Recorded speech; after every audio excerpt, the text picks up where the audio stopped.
Hello focus, भूल Bhulaiyaa 1 and Bhool Bhulaiyaa 2 and 3 की script writing और मेकिंग में उतना ही फर्क है जितना SRK और KRK में। Well where Bhool Bhulaiyaa 1 is made with artist like this and Bhool Bhulaiyaa 2 and 3 is made with artist like this, whereas one was beautifully directed by Priyadarshan and another one was destroyed by Anees Bazmee. हालांकि Anees Bazmee gave us some great movie like Welcome, Singh is king, no entry, but still movie की making इस तरह से की गई है कि एनिस बैज़मी भी भूल भुलैया 1 की लेवल को मैच नहीं कर पा रहे एंड भूल भुलैया 1 की स्टोरी को सिंपल राइटिंग नहीं है। मैं ऐसे इसलिए कह रहा हूँ क्योंकि एक ऐसी इकलौती मूवी है जिसमें भूत का दूर दूर तक कोई रोल नहीं है, बट फिर भी इस मूवी की हॉन्टिंग वाइब्स आज भी मुझे पसीना दे जाती है। मुझे याद है when I first saw this movie in 2007 with my sister, मैं पूरी थिएटर में आंख बंद करके बैठा रहा and my sister got 102 degree Celsius fever. Well वापस टॉपिक पर आते हैं। दैट्स व्हाई भूल Bhulaiyaa 1 is still a masterpiece among all of Bollywood horror film. तो पहले हम भूल भुलैया 1 की फर्स्ट हिडन डिटेल्स के बारे में बात कर लेते हैं। वेल बहुत इंपॉर्टेंट बात जो कि आपको गैस करनी है कि वो ये है कि आपको क्या लगता है कि भूल भुलैया 1 में कौन मेन कैरेक्टर का रोल प्ले करता दिखाई दे रहा है। क्या वो अक्षय कुमार है,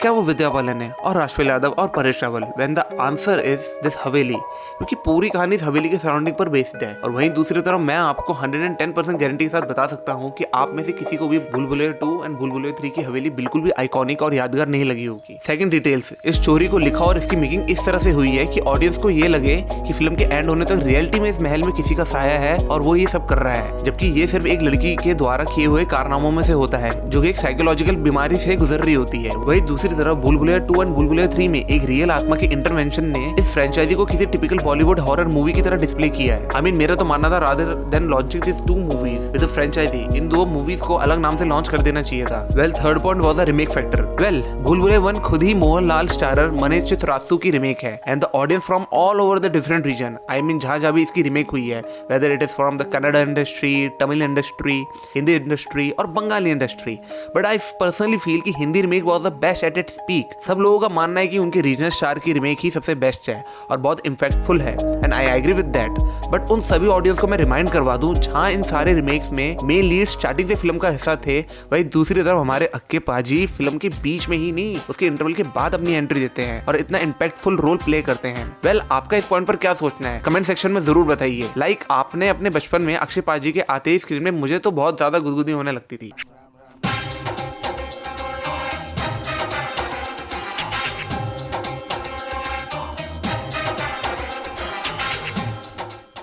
और इसी के चलते हम चलते हैं फोर्थ पॉइंट पे। 2 पंडित जो कि महल के अंदर घुसने तक की तो दूर की बात पानी तक पीने से मना कर देते हैं।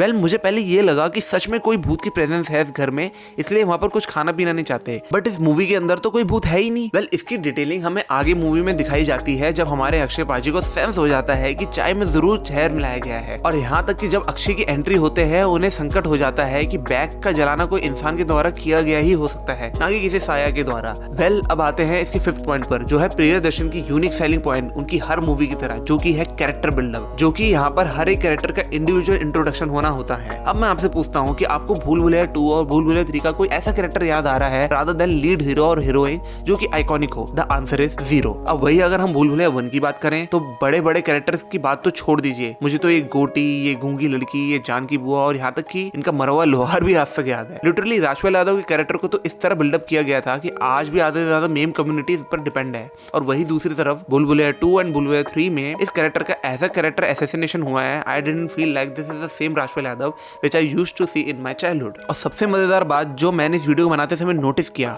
वो ये था कि इसकी साउंड एडिटिंग, जो साउंड एडिटर है भूल भुलैया 1 का, उसे 21 तोपों की सलामी मिलनी चाहिए। बिकॉज आप खुद ये सीन देखिए और नोटिस कीजिए कि डायरेक्टर ने हमें ऐसा फील कराया है कि जैसे हम भी महल का हिस्सा हो।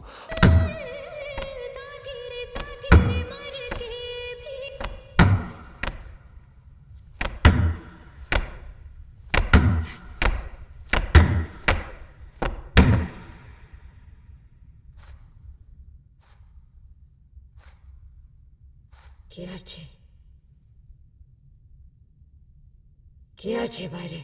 और वही दूसरी तरफ साउंड एडिटिंग के साथ साथ भूल भुलैया 1 में महल भी बहुत ज्यादा ऑर्गेनिक दिखाई देता है। वही एक साइड में भूल भुलैया 2 और भूल भुलैया 3 के महल तो ग्लैमरस था ही, उसके साथ साथ कॉमेडी को बहुत ज्यादा फोर्स किया गया है और ऐसा लगता है कि लोगों को जबरदस्ती हंसाने की कोशिश की गई है। वेल इन भूल भुलैया 1 में सिचुएशनल कॉमेडी को जिस तरह से ब्लेंड किया गया है वो भी किसी आर्ट से कम नहीं है। वेयरएज इन भूल भुलैया 2 एंड 3 में साफ दिखाई देता है कि गाइस की कॉमेडी को जबरदस्ती इंप्लीमेंट किया जा रहा है और हमें हंसाने की कोशिश की जा रही है, जो कि एक क्रिंज से कम नहीं है। अब आते हैं इनके लास्ट पॉइंट पे जो इस मूवी को बहुत ज्यादा आइकॉनिक बनाती है वो है हमारे प्रियदर्शन। प्रियदर्शन जी की डायरेक्शन तो हमेशा से रही A1 क्वालिटी की है, बिकॉज मूवी आपको पूरी काशी की प्लॉट पर बेस्ड है, बट डायरेक्टर ने इसके विजुअल अपीयरेंसेस से इस तरह से दिखाया है कि जैसे कि मूवी बेस पूरी जयपुर में की गई हो और काफी रियल वर्ल्ड सिनेरियो भी दिखाए गए हैं। Still we all are lucky guys, Bhool Bhulaiyaa 2 को अक्षय कुमार ने करने से ही मना कर दिया, वरना डॉक्टर अद्वैता का तो मैं तो कैरेक्टर असैसिनेशन होते हुए नहीं देख सकता था जिस तरह से इन्होंने छोटे पंडित का किया। बस यही राइटिंग में फर्क होता है और मैं उम्मीद करता हूँ आपको इस फिल्म की नुएंस, डिटेल्स और फैक्ट पसंद आए होंगे। और अगर आपने भी इस मूवी का कोई इंपॉर्टेंट पॉइंट या फैक्ट नोटिस किया है तो प्लीज कमेंट सेक्शन में जरूर बताइए। तब तक के लिए thank you folks and get some sleep.